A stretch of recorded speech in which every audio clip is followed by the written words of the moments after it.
In this tutorial, I'll show you how to change the favicon on a Weebly website. Let's get started. Sign in to your Weebly account and open the website you want to edit. Click Edit Site to open the website editor. In the editor, click Settings from the top menu, then open the General tab if it isn't already selected. Scroll down until you find the favicon section.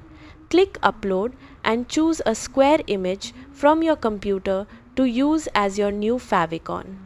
Keep in mind that custom favicons are available on paid Weebly plans.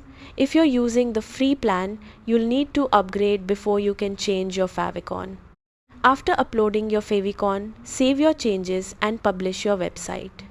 It may take a few minutes for the new favicon to appear, and you may need to refresh your browser or clear its cache to see the update. That's how to change the favicon on a Weebly website. Thanks for watching.